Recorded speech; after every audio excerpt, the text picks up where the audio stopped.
Ahoy, tan sega kio kita tam skatro au de na chiga ten siga sun kawa ke kama ka peo chian e que tami na negi peo pe gen te skungeni ke sko te ba grupo sap ka ge ta to pe ponian maga moi we ka chigi pa pe mano man hiu e un big sko un ot stope go tan to se poete an to skungeni ko che tape to te ano ta ge skrama gosian ki che ge skrama te gamguk Da te ba gubna anta ski wena spinoche ga ma che skrama gosiano big skön sve ga gi ma chita yan metne ge aimak ja metne ne ma metne ma sun tapskoch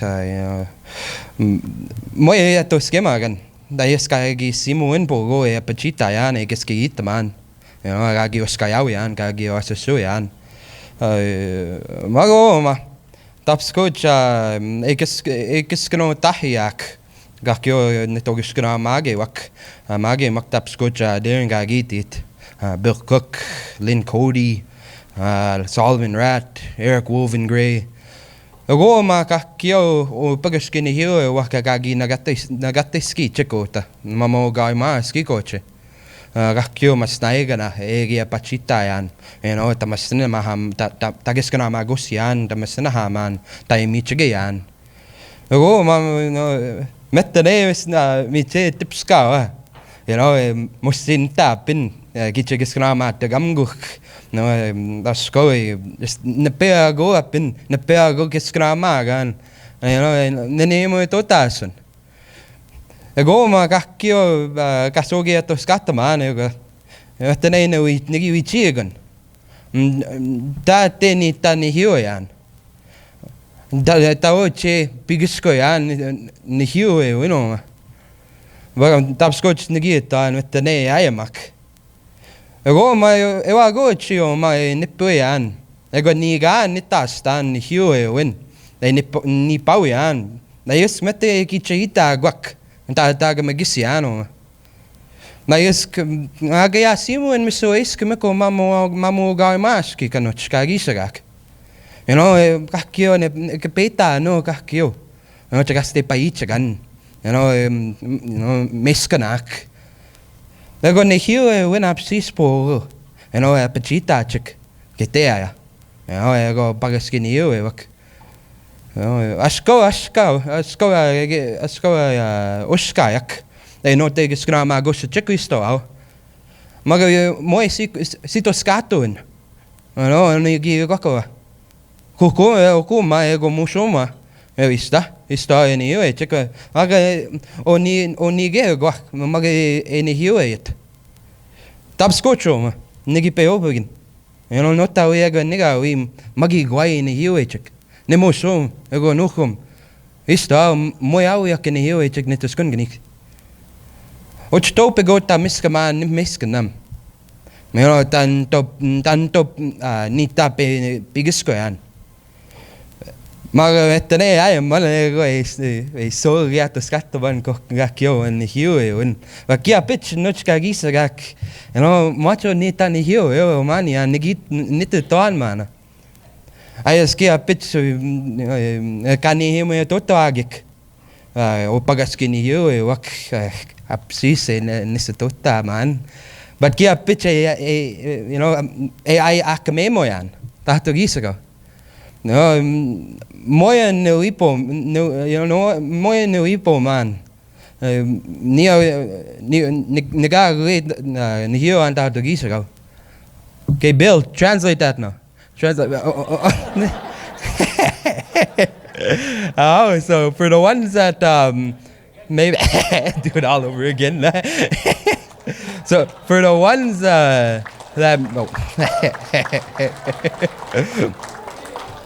for the ones that may not understand Hiwe the Cree language, I just want to give greetings. I greet you all. I greet you all for coming to gather here at the language conference here in Regina.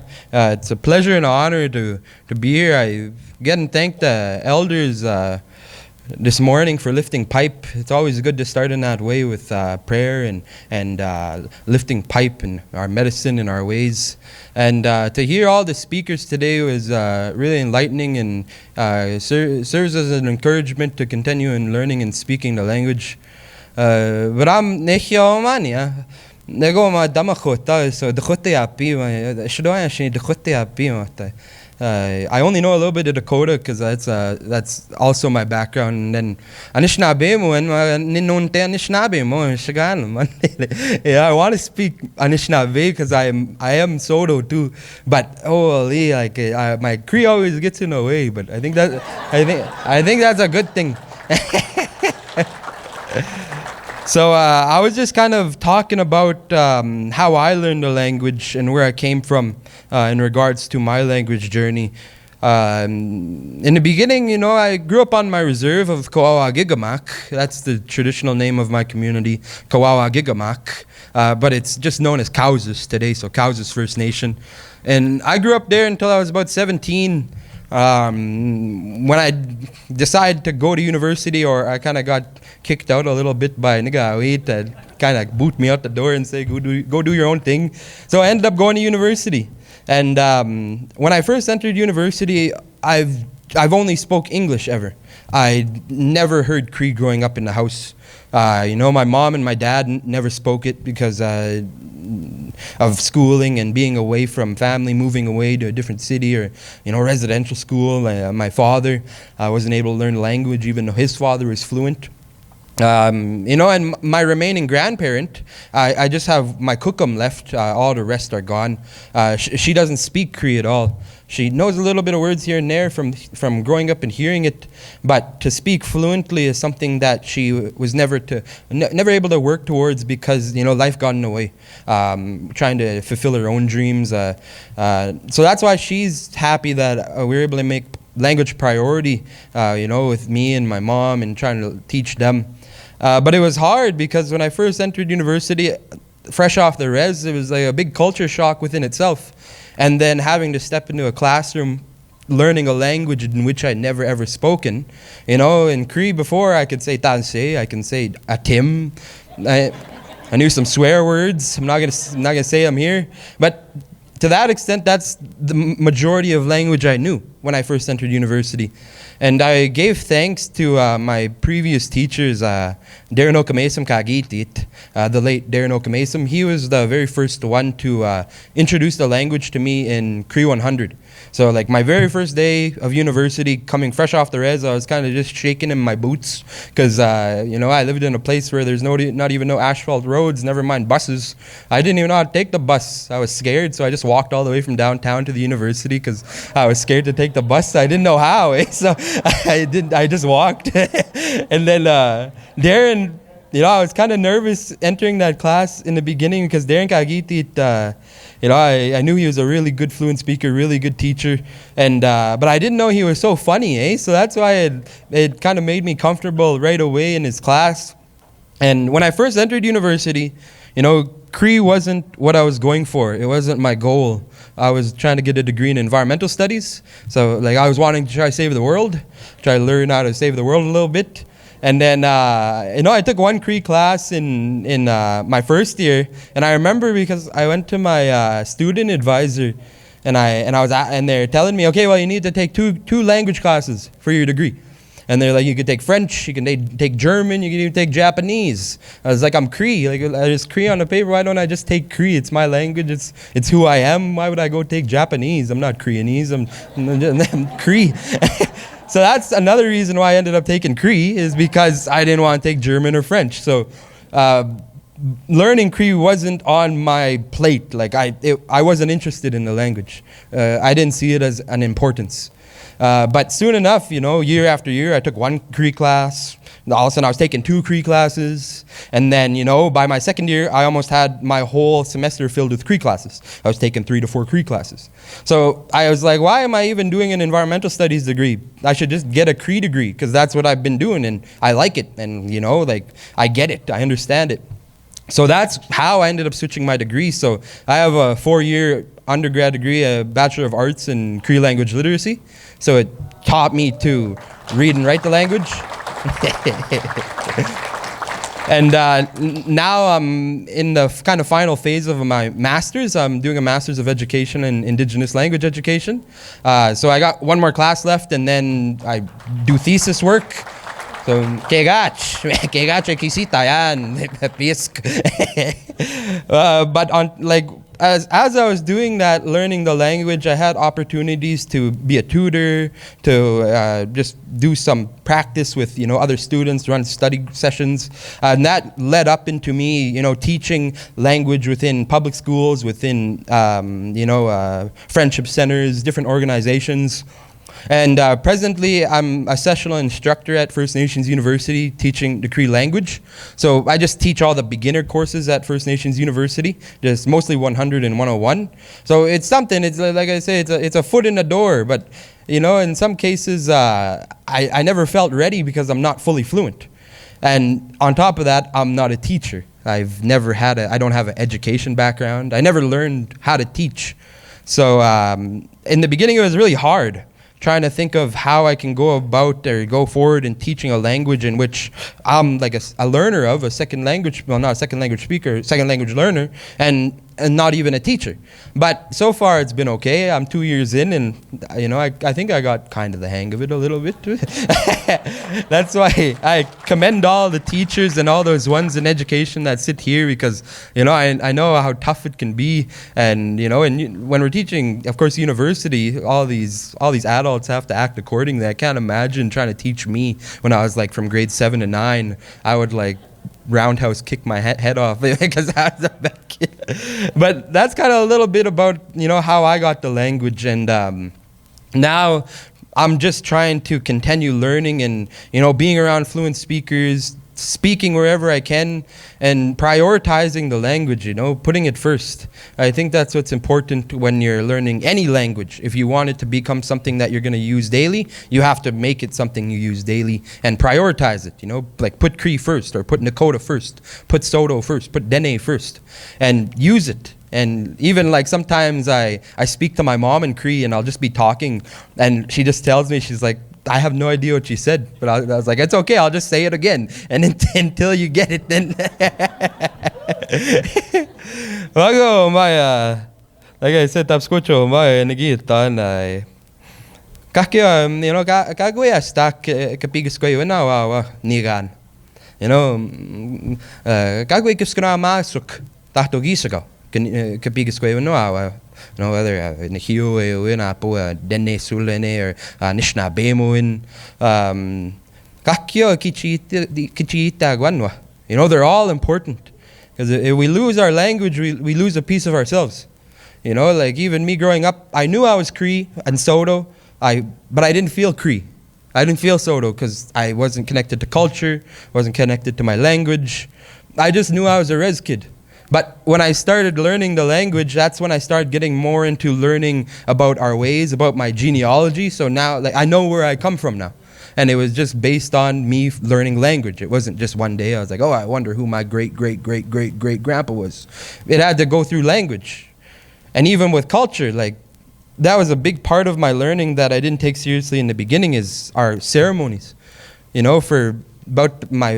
my undergrad, almost in its entirety, I didn't go to sweat. I didn't do big lodge. I didn't do all our chicken dance, horse dance, night lodge. I didn't even pray in the mornings. I didn't think about pipe ceremonies. I didn't think about the significance. But again, with language, like Vice Chief was saying up here, it kind of molds your worldview. That when you speak your language, you see things of importance that maybe you might have not seen before. And for me, it was, of course, trying to save the language, but as well now being more involved in ceremony. So I like it because we have people like coming down from Chittick Lake, from Pigeon Lake, and they speak nothing but Cree. Like when they're doing horse dance, chicken dance. And they're always real surprised because like I'm real light skinned, eh? So like I think the braids kind of give it away that I'm native maybe. But I'm real light skinned. So when I'm out there and like doing like working or helping, doing whatever I can, and I'm starting to speak Cree to them, they all just chop, maga chapwok. They just big eyes looking at me like I go, the the culture also really helped me as well as the language. So like I said before, I was wanting to save the world. I had big plans, but now, all I want to do is really just save my language. So that's why, I try to speak everywhere, help out wherever I can. Doesn't matter where it is. If I can be there, I will, in whatever capacity. So that's why I know now, like, until probably I'm done here, with whatever my purpose is here, I'm probably going to be doing stuff with language my entire life. Like, it's never going to stop. I don't see it ever stopping until, like, I'm, not here anymore. I'm going to be doing something with language.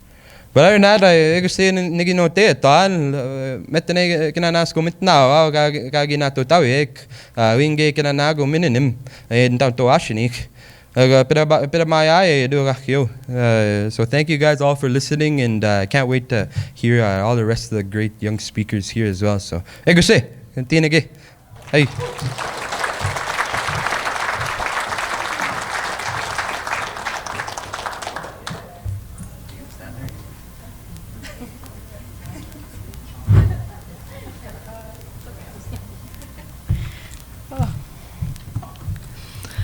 Aglarata, si Asia Daungam Lameg Hoshi. Hello everyone, I'm Asia Daungam Lameg. Dana Zahasim to Dana Suthana Hasi. I am half Chinese and half Dene. I am very different from his path. Some Hamayuna Chusavayuna Bahal Naidra. I lived with my grandparents growing up. Karu yes tianda. That's how I learned my language. My grandparents live a very traditional life. My grandpa fishes, traps, and hunts. Together they make dried fish and prepare moose in a traditional manner. Dana Tayastini. I only ever spoke Dene. Honel ten kwant ni yo dum to Dana Yastiashta. Only until I entered school, that was when I first spoke English.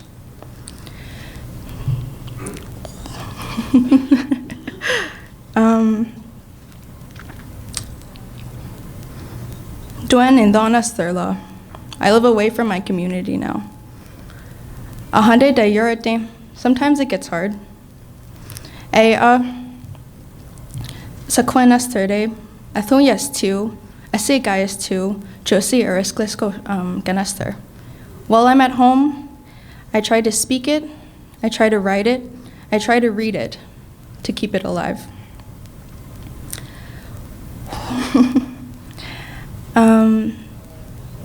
Nake Jalo Sayotzin, Saskatoon Asterni. Since I was 12, I've been living in Saskatoon. Ayitha CRDN school neither. Before that, I was attending CRDN school. Ayurde Dana, hold on. There was a Dene class. That Dene class program ran from kindergarten up until grade 6. In that class, you learned through oral tellings from the teacher. It was less technicality and more of experiencing the culture and essentially what this entire conference has been about. It has been about outside and learning from other perspectives in the community.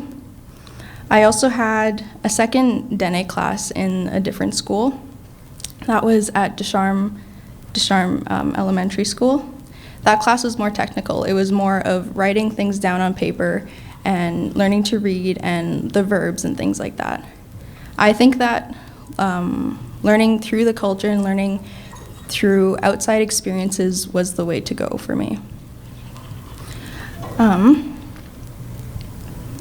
Now, living away, I plan to continue into university. I'm finishing my last year of high school, and I'm going into biomedical sciences next year, or this year now. And although I'm away, I do encourage the younger generations to speak. I don't hear it very often. I feel like I'm one of the youngest people here. And I encourage my cousins and my my peers to speak their language. I'm really nervous, if you guys couldn't tell.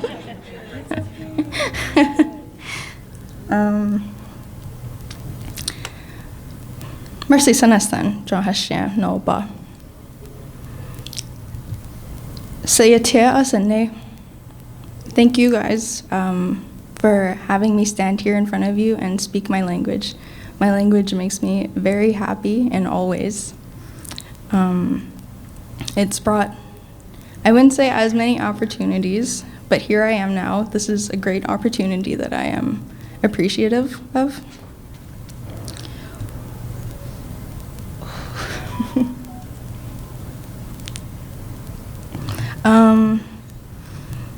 I was really nervous for this, and I was trying to prepare myself by asking hypothetical questions.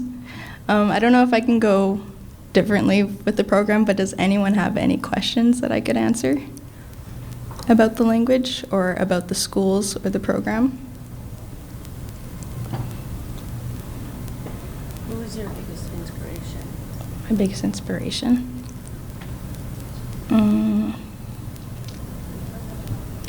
Being that you're going to be studying in medical sciences, Yeah. are you already researching words and like for all the technical words that you'll be using once you're in your career? In my native language, the question asked was, am I researching medical terms that I would be using in school in my language?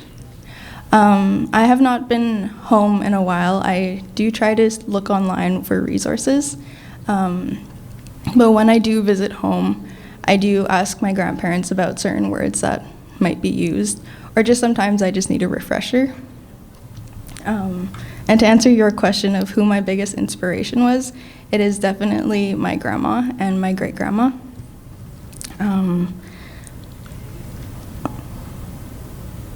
Sama yuna nat surrender. My grandma is strong. Asi hoyan. She is very, very, very smart. Not in a textbook type of way, but she is wise.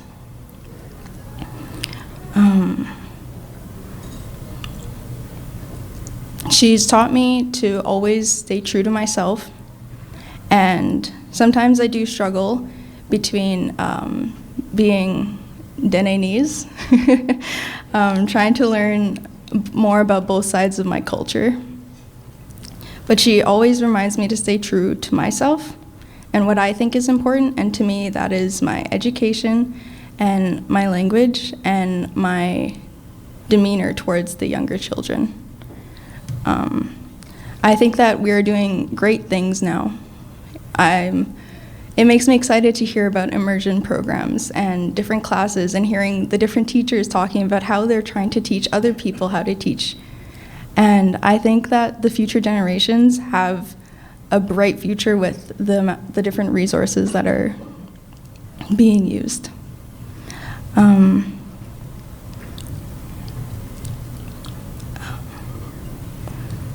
Mercy Torium, Sadarthai. Thank you very much for listening to me. I'm very excited to hear the next speakers and their stories of how they learned the language. Thank you.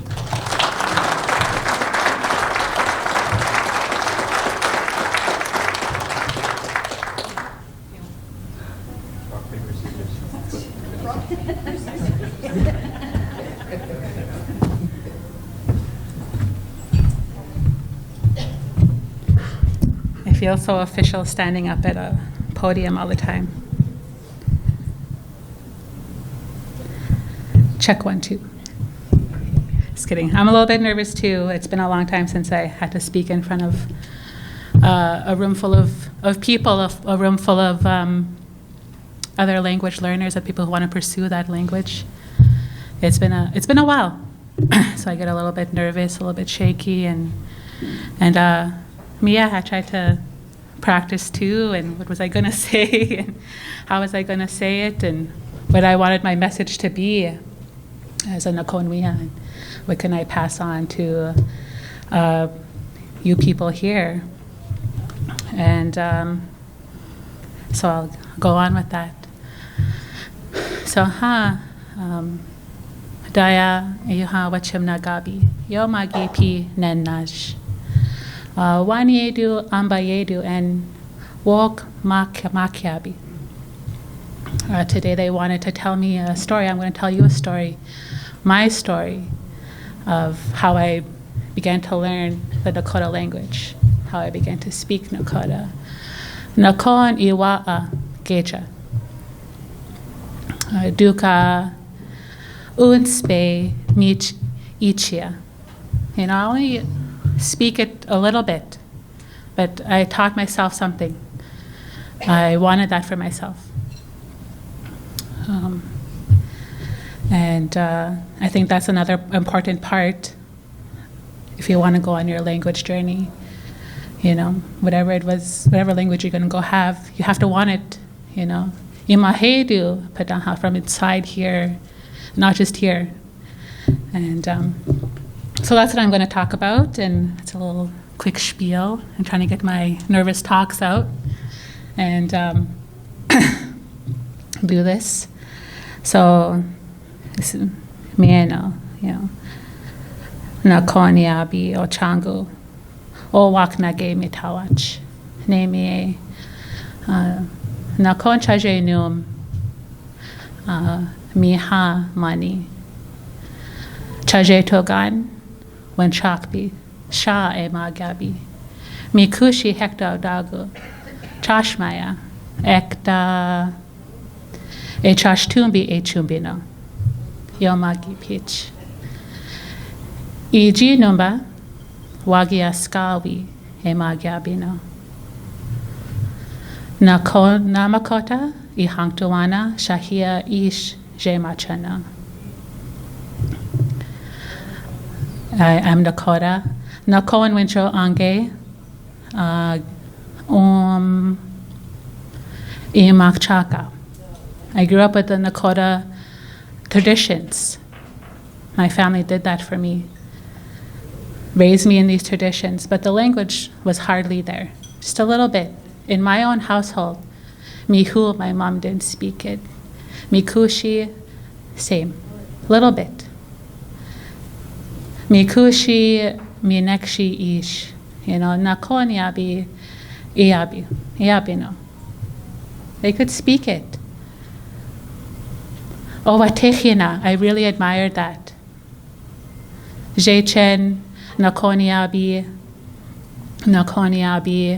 Osnoya, Wachingach, Neush, Wakua.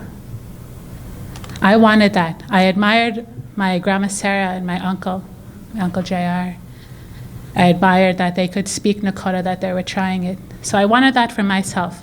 So I went to go chase it down. I hunted that down for myself.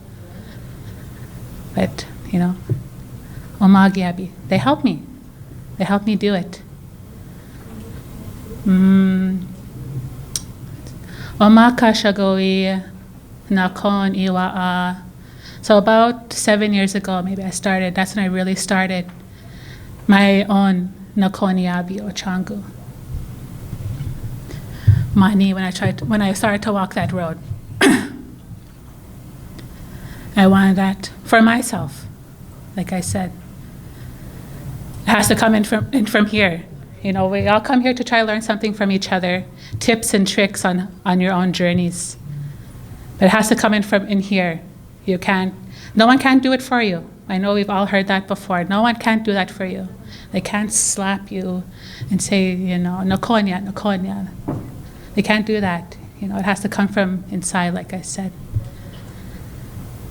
So, when I pinpoint of when I actually really want to go, and how Hector Modago Giche Omagia, how they helped me, is Minekshi, you know, he goes down to Wawangi Echumbi down south. I want to go with him. I knew that was a place of magic. It was powerful where he went. I want to go too, because I Owane, I was seeking something for myself. To make myself, nakon menihe michia, to make myself stronger. So when I pinpoint that, there was a shungshi jana echumbi. That ceremony was going on in Minakshi. He walks around and my sisters were all standing just like how we are now. 3 of them and me, standing there. He came around. And it's like he knew what I was coming there to Iwucha, to ask for help, to talk my language. Nakonya, I want to talk that. So he comes over. He's holding it in his hand here. Fit right in his hand. He said, Tanone na eknaga.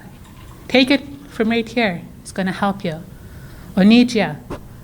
Oda, eat it. It's going to help you.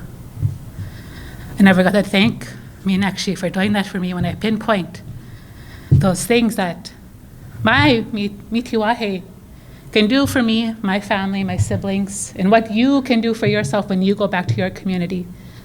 You got to do those nokon e chumbino, those nokora ceremonies, or your own ceremonies, whatever it is, those rites of passage.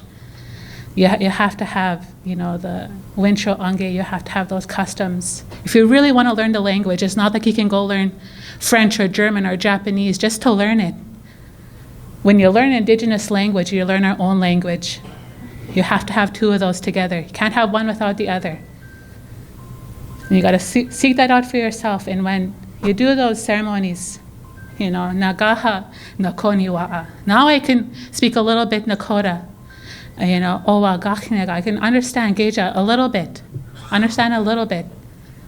But that's way more than what I had before because Waganduwa, Oksitugapa, he helped me from up there. He gave people to me to help me. And now I'm in a position where, I'm good at, my specialty is I could really write it. I could read it. That's where it came from. I mean, it's hard, Te iebi, o tehia geja. Duka, minihe, nich ina. One's own language, it might be a little bit tough. This road will be tough a little bit, but you'll strengthen yourself. Nakon ni tawachi, ea. You'll start thinking you'll start thinking however you are. Nakota for me, start thinking Nakota. Start acting it, behave it inside. So when you want to go and learn your language, you got to do that for yourself. You got to do these ceremonies. You want your kids to learn, unspe, you want them to learn, you got to do those echumbino, those ceremonies for them, for yourself. Those are things that have to be done if you really want to grasp the language and it feels good, even if it's hard. Ooh, it feels real good. And it's fun. It's fun when you go to other groups and you hang out with other people who talk the same, who do that.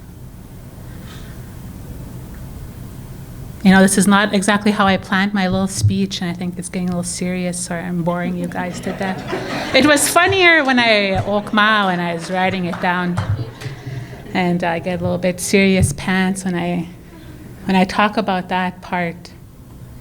And us as Nakota people, we need those ceremonies. They've been kept alive for us, and we need them because we hardly have any speakers.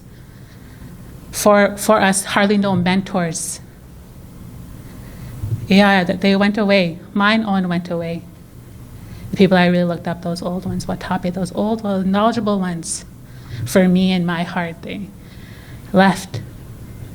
Machanje Shich, it's still a little bit sad, But I don't want to pity myself because there's still other people who are trying. As a Nakota person, I need to have my book. I need to learn how to read and write because that's what helps me learn. Don't let anyone tell you that's not a good way.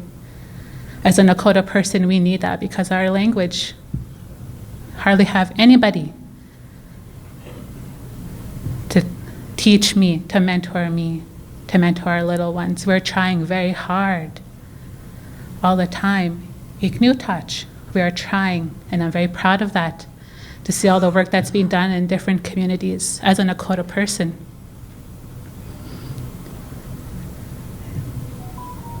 So to say Akeia, to say that again, you want to have your indigenous language, whatever it is, Ta'iebi, whatever that is, you need to have your Nakota tradition, your traditions too, your customs, your ceremonies. You need to have those, because it's not like any other language in the world. It's not. You need those things together. You know, then it'll really make a connection to something up there, to the land. You hear that all the time. And where we are at now, with the Nakota language, it's going pretty good. You see all that work being done in the schools around our communities in Saskatchewan. I'm very proud to see that. And if you want to go on your own language journey, go seek those things out for yourself. No one can do that for you. And show up.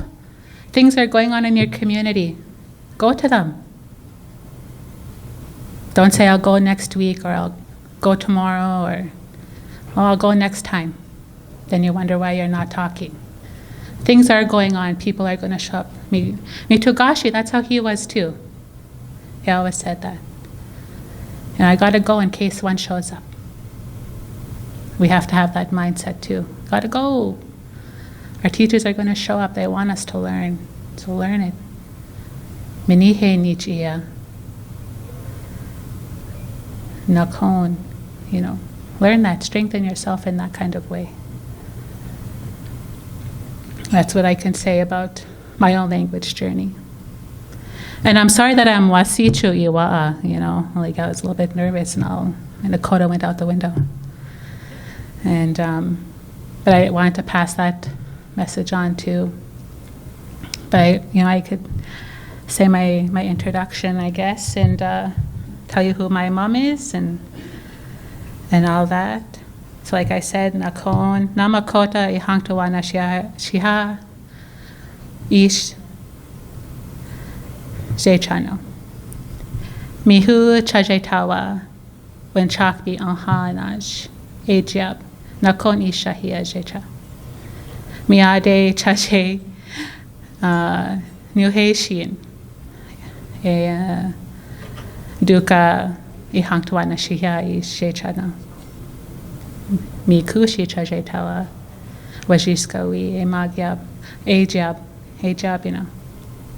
Nakon ishahia jecha. Mitugashi iaya dobi gianash ejab ihangtawana jechana.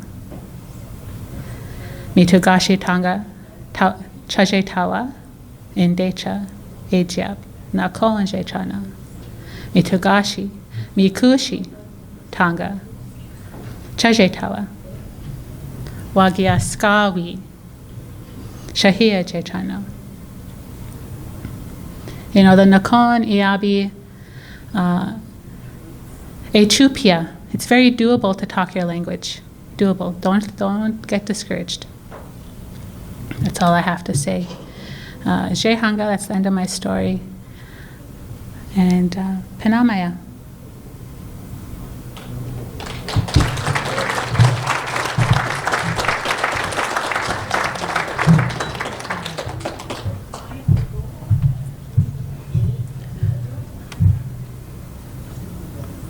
I'm going to time myself. I'm scared of Charlotte to hand me a flower. Das deka.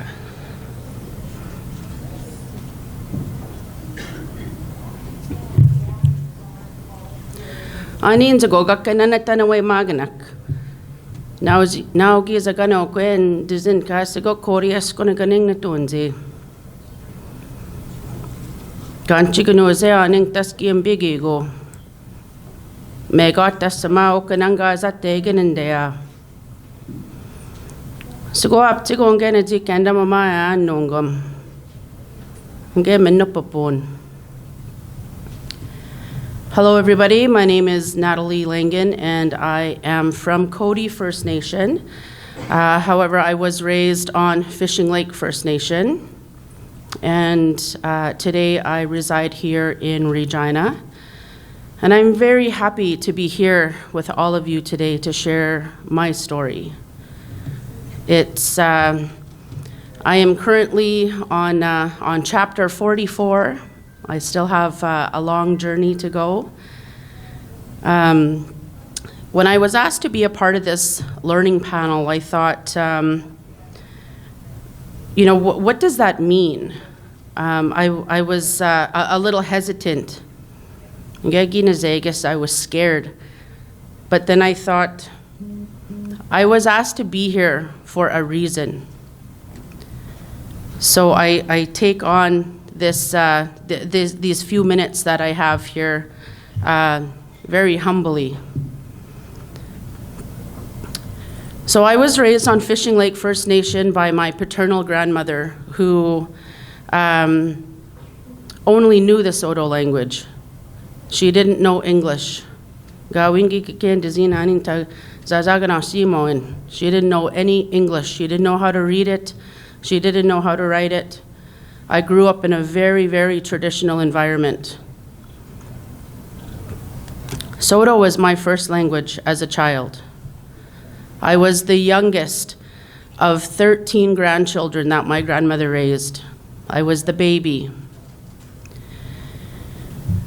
She taught us everything there was to know about being an Anishinaabe, being a Soto woman, and our responsibility with that role.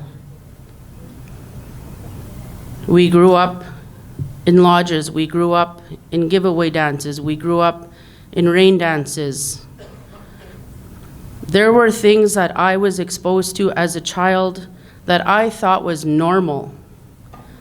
I didn't know that the people that I went to school with weren't raised with those traditions, with those values, with that language.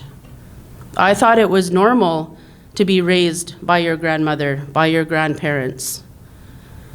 I didn't know that you had to live in a house with all of your cousins and that your parents were divorced and they had to live away.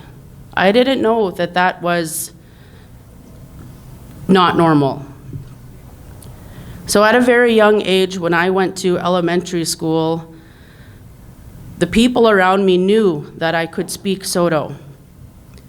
Some used to make fun of me. My own people, my own peers used to make fun of me and laugh at me because I could speak my language. But I didn't know any different. I just grew up with my surroundings of being Soto.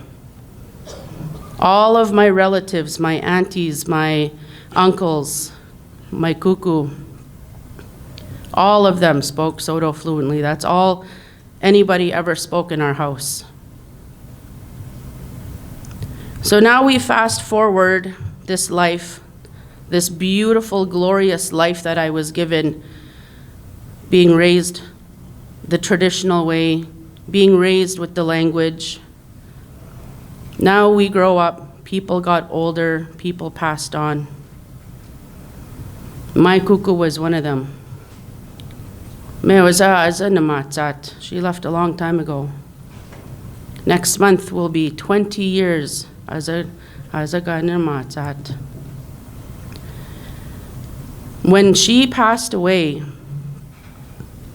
my language went with her. I don't know why I stopped speaking Soto because she passed away. That was a bond that her and I had. Nobody else had that connection, only her and I. This was our thing. That's what we did every day, was just speak Soto to one another. So when she left, my language went with her. So here I find myself now, being the age that I am. Now I'm relearning my language. I hadn't spoken my language in 17 years. And there's, it's still a story that I talk about how, you know, I grew up in this Soto environment with these Soto people, my Soto ways. And people know that about me. And sometimes when things come up, sometimes somebody needs maybe a Soto speaker, or they need Soto representation. So I've had people approach me and say, Natalie, you know what, you know Soto. Can you help me with this project? And I would have to say, I don't know my language anymore. I don't know what to say anymore. And it wasn't until only 3 years ago that I was approached by Shannon Avison, who works at the First Nations University of Canada. She had this vision. She wanted to launch a project called Pikuskwewin. And again, she needed Soto representation in there, and she knew that I had this Soto background. And I was scared. I was so scared. I just about told her no. I don't want to do that. But then I felt my grandmother. I felt my grandmother around me, encouraging me.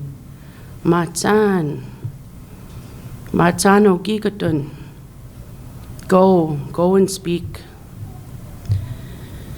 And so I have been relearning my language for the last 3 years. It's not that I never forgot. I don't want to say that I forgot my language, but I put my language to sleep.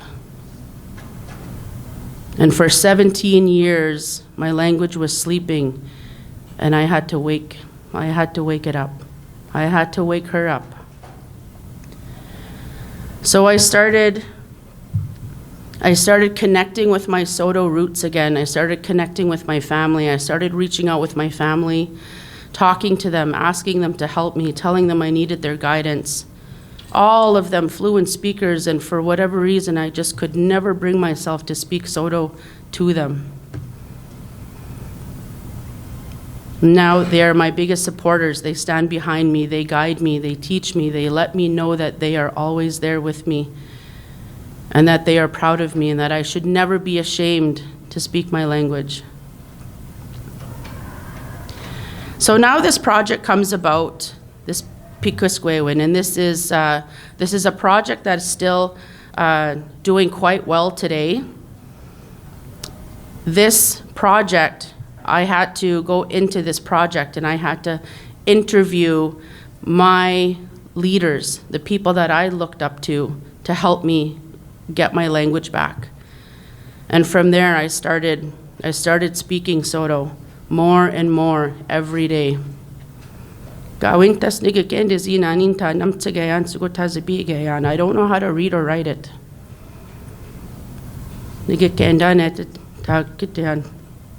I can speak a little bit more of it now. I'm getting better after learning it. Whenever I hear words, I understand them. I understand them so quick, so fluently.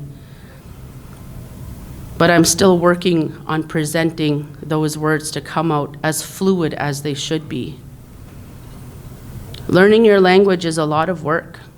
It takes dedication.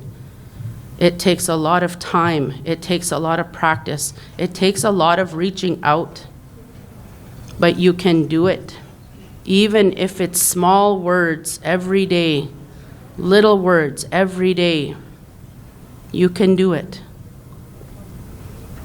So as I started learning my language over the last 3 years, time went on, and I got confident. My confidence built up.